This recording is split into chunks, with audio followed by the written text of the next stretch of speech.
Good morning बच्चों। हम lesson number 5 पढ़ रहे हैं। पिछली वीडियो में मैंने आपको इस लेसन के विषय में भू उपयोग और भूमि परिवर्तन के विषय में बताया था कि भारत में भूमि उपयोग के परिवर्तन हो रहे हैं और इसके साथ साथ अलग अलग प्रकार की फसलों के विषय में बताया था। गेहूं, कपास, जूट, चावल, ऐसे अलग अलग फसलें, चाय, कॉफ़ी जो भारत में पाई जाती है, इन फसलों के विषय में बताया था। ये देखिए, ये कपास का मैप है जिसमें कपास जो है भारत में गुजरात, मध्य प्रदेश, महाराष्ट्र, आंध्र प्रदेश, इन क्षेत्रों में पाई जाती है। इसके अलावा जूट भारत में असम, बिहार और पश्चिम बंगाल में पाई जाती है। सबसे ज़्यादा जूट का उत्पादन जो है भारत के अंदर पश्चिम बंगाल में होता है। भारत में जो जूट का उत्पादन जो था उसका जो विशाल क्षेत्र वहाँ पर देश के विभाजन के बाद बांग्लादेश में चला गया और कुछ हिस्सा जो पश्चिम बंगाल के रूप में हमारे पास यहाँ है। और यहाँ पर देश का सबसे ज़्यादा कपास 72.9% होता है। इसके अलावा और बहुत सारी फसलें हैं, जैसे गन्ना है। गन्ना उष्णकटिबंधीय फसल है। ये आर्द्र और उपाद्र जलवायु वाले क्षेत्रों में बोई जा सकती है। गंगा सिंधु के मैदानों में गन्ना बहुत ज़्यादा होता है, जिसे उत्तर प्रदेश में गन्ना पाया जाता है। सबसे ज़्यादा जो भारत में गन्ना है वो उत्तर प्रदेश में ही होता है और इसके साथ साथ महाराष्ट्र में और गुजरात में भी गन्ने की मात्रा पाई जाती है। और इसके साथ जो और फसलें हैं, जैसे चाय है, कॉफ़ी है। चाय के लिए जो ढालदार भूमि चाहिए होती है और अधिक मात्रा में वर्षा की ज़रूरत होती है, क्योंकि इसकी जो जड़ें हैं वो पानी में कभी नहीं डूबनी चाहिए। इसलिए जो ढालदार भूमि होती है उसमें पानी नहीं रुकता और चाय की कृषि हमेशा पर्वतीय क्षेत्रों में की जाती है। भारत में भी चाय जो है अलग अलग जगहों पे होती है, जैसे केरल है, केरल की पहाड़ियों में, तमिलनाडु की पहाड़ियों में, इसके साथ साथ उत्तराखंड में और असम की पहाड़ियों में, दार्जिलिंग में ये चाय की कृषि की जाती है। और चाय की कृषि के अलावा भारत के अंदर कॉफ़ी भी होती है, जो केरल, तमिलनाडु और कर्नाटक में पाई जाती है। सबसे ज़्यादा कॉफ़ी की मात्रा जो है, कॉफ़ी का उत्पादन जो है वो कर्नाटक में होता है। इनके अलावा इस लेसन के अंदर भारत में कृषि विकास के विषय में बताया गया है।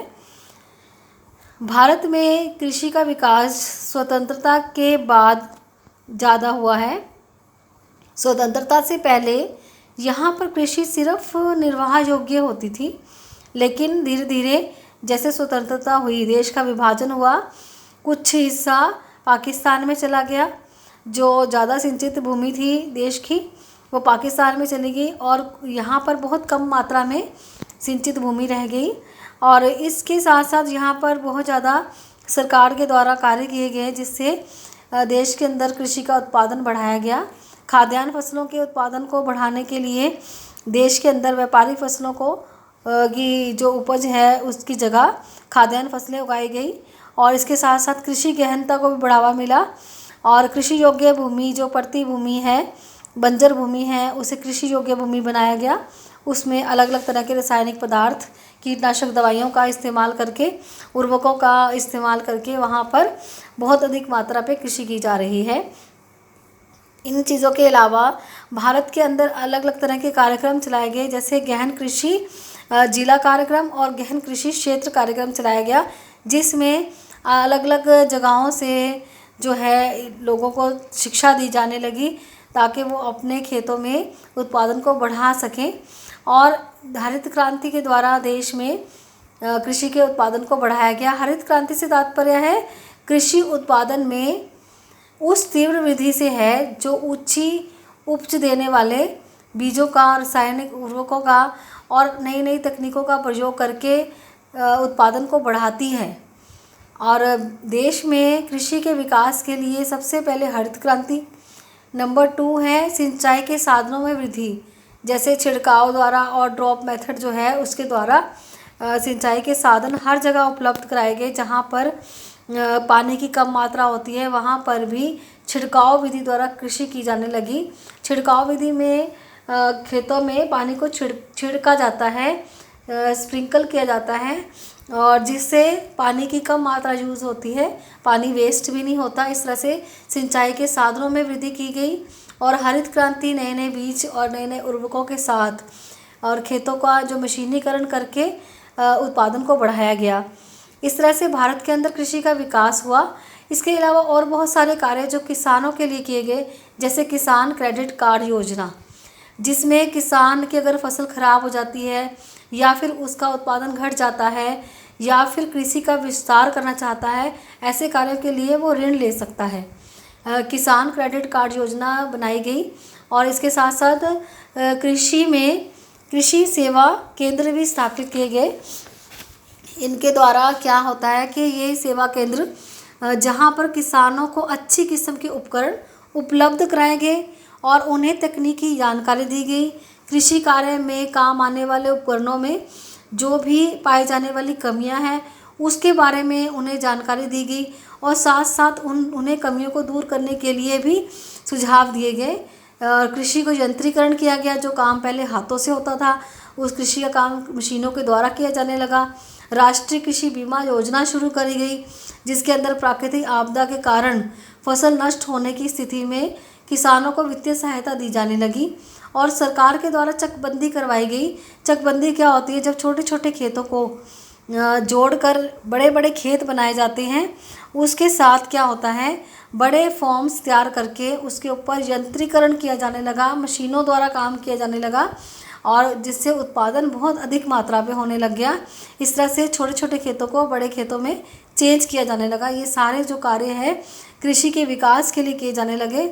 सिंचाई के प्रसार ने देश में कृषि उत्पादन बढ़ाने में महत्वपूर्ण भूमिका निभाई। इसने आधुनिक कृषि प्रौद्योगिकी जैसे बीजों के उत्तम किस्में, रासायनिक खाद, कीटनाशक दवाइयाँ, मशीनों के प्रयोग के लिए जो है वो जो हुआ है मशीनों का प्रयोग, उससे देश के अंदर उत्पादन को बढ़ाया जाने लगा। देश के विभिन्न क्षेत्रों में आधुनिक कृषि प्रौद्योगिकी का प्रसार तीव्रता से हुआ। पिछले 40 वर्षों में रासायनिक उर्वरकों की खपत में भी 15 गुना वृद्धि हुई। चूँकि उत्तम बीज की किस्मों में कीट प्रतिरोधकता कम है और इसलिए कीटनाशक दवाइयों का भी इस्तेमाल किया जाने लगा। इस तरह से देश के अंदर बहुत ज़्यादा कृषि के विकास के लिए अलग अलग कदम उठाए गए, लेकिन फिर भी इनके अलावा कृषि की कुछ समस्याएं भी हैं जो इस लेसन में आपको बताई गई हैं। जैसे सबसे पहले जो समस्या है वो अनियमित मानसून की पर निर्भरता है। जो हमारे देश में जो कृषि है अधिकतर क्षेत्रों में मानसून के ऊपर निर्भर है। हम जो कृषि करते हैं यहाँ पर वर्षा के ऊपर निर्भर होती है, लेकिन क्योंकि मानसून जो है वो अनियमित होती है, उसका कोई समय नहीं होता निश्चित और ना ही उसकी मात्रा निश्चित होती है, कभी कम और कभी ज़्यादा और कभी समय पर नहीं आती है, कभी समय से पहले आ जाती है या समय के बाद आती है। इस तरह की बहुत सारी समस्याएं जो हैं देश में ऐसी जो वर्षा के द्वारा होती हैं, कभी कभी बाढ़ आ जाती है या सूखा पड़ता है तो खड़ी हुई फसल का नुकसान हो जाता है। ये भी एक बहुत बड़ी समस्या है। और इसके अलावा घटिया बीजों का प्रयोग किया जाता है। कई ऐसी जगहें हैं जहाँ पर अच्छे बीज उपलब्ध नहीं हैं देश के अंदर, तो वहाँ पर लोग ना उनके पास इतनी आर्थिक इनकम है उनकी, ना उनके पास इतना पैसा है कि वो अच्छे अच्छे बीजों को खरीद सके। इस वजह से वहाँ पर जो है घटिया बीजों के कारण जो उत्पादकता है वो भी निम्न रहती है। और कुछ ऐसे क्षेत्र हैं जहाँ पर चावल, गेहूँ, कपास, तिलहन की जो कृषि की जाती है और कुछ ऐसे क्षेत्र हैं जहाँ पर मोटे अनाज की कृषि की जाती है। इस तरह से ये अलग अलग फसलें अलग अलग क्षेत्रों में होती हैं। तो जो कृषि की फसलें हैं उसकी जो उत्पादकता है वो कहीं पर ज़्यादा है और कहीं पर कम है, क्योंकि क्षेत्र के अंदर कई जगहों पर उपजाऊ ज़मीन नहीं है या फिर वहाँ पर सिंचाई के साधन उपलब्ध नहीं है, जिसकी वजह से उत्पादन में कमी रह जाती है। इसके अलावा जो है मिट्टी का अपरदन भी होता है। भूमि संरक्षण की समस्याएं हैं, जैसे तेज़ वर्षा से या फिर ज़्यादा मात्रा में पशुचारण से, आंधियों से जो है मिट्टी जो है वहाँ से भारी मात्रा में अपरदित हो जाती है और इस वजह से जो मिट्टी का उपजाऊ तत्व है वो नष्ट हो जाते हैं, जिससे नष्ट होने के कारण वहाँ पर उत्पादन भी कम होता है, क्योंकि मिट्टी की जो उर्वरक ज़मीन थी, ऊपर की लेयर थी, वो अपरदित हो चुकी है। किससे अपरदित हो चुकी है? तीव्र जल के साथ। जैसे बहुत अधिक मात्रा में जब वर्षा आती है तब उसके साथ बह जाती है, या फिर आंधियों के साथ जो ऊपर की भूमि है शुष्क क्षेत्रों में, वो उपजाऊ भूमि है वो ख़त्म हो जाती है। इससे क्या होता है, उत्पादन में कमी आती है। खेतों का छोटा छोटा आकार होना, भारत में बहुत सारी जगहें ऐसी हैं, बहुत सारे क्षेत्र ऐसे हैं जहाँ पर लोगों के पास बहुत छोटे छोटे खेत हैं। जैसे आजकल संयुक्त परिवार प्रणाली ख़त्म हो रही है, लोग अलग अलग हो रहे हैं, छोटे छोटे बंटवारे करते हैं और छोटे छोटे खेत हो जाते हैं। बड़े खेत की जगह छोटा खेत हो जाता है, बिखरे बिखरे खेत हो जाते हैं जिसके ऊपर नवीन ढंग से कृषि नहीं की जा सकती। इस वजह से क्या होता है, वहाँ पर उत्पादन में कमी आ जाती है। बिखरे हुए खेत और छोटे खेत जो होते हैं, ये भी एक बहुत बड़ी समस्या है। जनसंख्या में निरंतर तीव्र वृद्धि के कारण देश में खेतों का आकार छोटा होता जा रहा है। इस समस्या को हल करने के लिए सरकार द्वारा चकबंदी या सहकारी कृषि व्यवस्था करवाई जा रही है। सहकारी कृषि मतलब एक ग्रुप बनाकर, एक संगठन बनाकर कृषि की जाती है और चकबंदी में भी यही होता है कि छोटे छोटे खेतों को मिलाकर बड़ा खेत तैयार किया जाता है जिसके ऊपर नवीन ढंग से कृषि की जा सके।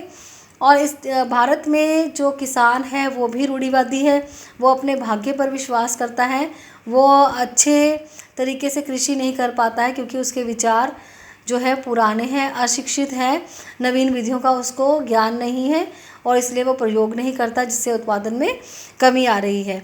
और कुछ ऐसे क्षेत्र हैं जहाँ पर अल्प रोजगारी है, कुछ समय के लिए ही लोगों को रोज़गार मिलता है, पूरे समय के लिए नहीं मिलता। वो जो लोग हैं बेरोज़गार रहते हैं 4 से 8 महीने तक। तो इस वजह से जैसे फसल जो है ऋतु में उगाई जाती है और उसके बाद वो फसल नहीं, वहाँ पे कुछ फसल नहीं उगाई जाती, तो लोग वहाँ पर बेरोज़गार रहते हैं। तो लोग क्या करते हैं, कृषि की तरफ उनका ध्यान हटता जा रहा है, तो कृषि से हटकर वो कोई और कार्य करने लगे हैं जिससे उन्हें पूरा वर्ष रोज़गार मिले। कृषि से उन्हें पूरा वर्ष रोज़गार नहीं मिल रहा, तो इस वजह से ये समस्या जो आ रही है, कृषि से लोग हट रहे हैं और उत्पादन में कमी आती जा रही है। और इसके साथ जो कारण है, जैसे भारत के अंदर भूमि उर्वरकता शक्ति में भी कमी आ रही है। लोग क्या करते हैं, एक ही तरह की फसल को बार बार एक ही ज़मीन के ऊपर उगाते जाते हैं। उत्पादन को बढ़ाने के लिए, ज़रूरतों की पूर्ति के लिए, जनसंख्या अधिक होने की वजह से ज़रूरतों की पूर्ति के लिए लोग बार बार उस ज़मीन पर फसल को उगाते रहते हैं, जिससे भूमि की उर्वरक शक्ति जो है ख़त्म हो जाती है। भूमि को थोड़ी देर के लिए खाली छोड़ना पड़ता है, एक साल के लिए खाली छोड़ना पड़ता है, जिससे उसके अंदर फिर से दोबारा वो उर्वरक शक्ति आ जाए। लेकिन जैसे देश के अंदर बहुत ज़्यादा जनसंख्या है, उसकी ज़रूरतों की पूर्ति के लिए भूमि पर बार बार फसलों का उगाया जाता है और वो जो है भूमि निम्नीकरण का कारण है इसकी वजह से।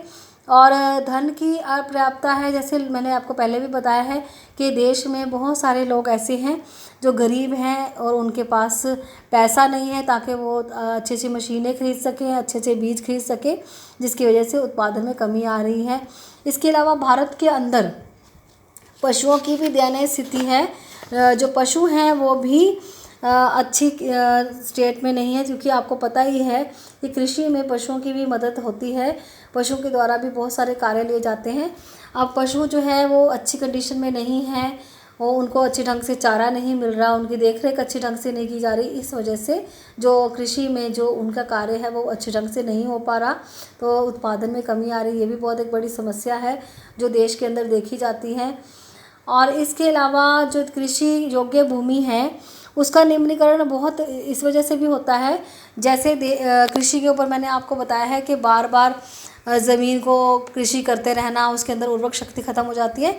या फिर जो हरित क्रांति है उसके द्वारा बहुत सारे रासायनिक खाद लिए गए हैं, बहुत अच्छे अच्छे बीज आए हैं, उनका भी बार बार इस्तेमाल करने से धीरे धीरे जो ज़मीन है वो जहरीली हो जाती है, क्योंकि जो रासायनिक पदार्थ हैं वो बहुत कम समय में ज़्यादा उत्पादन देने के लिए बनाए गए हैं। और इस तरह के जो रासायनिक पदार्थ हैं उनका अगर इस्तेमाल बार बार किया जाता है तो इसमें मृदा के अंदर लवणता और क्षारता बहुत ज़्यादा आ जाती है, जिसकी वजह से वो बंजर हो जाती है और जहरीले तत्व उसमें आ जाते हैं जो भूमि के लिए अच्छे नहीं होते और भूमि जो है कृषि योग्य नहीं रहती। ये सारे कारण आपको मैंने यहाँ पर बताए हैं, डिस्कस किए हैं। यहाँ आपका चैप्टर ख़त्म हो जाता है।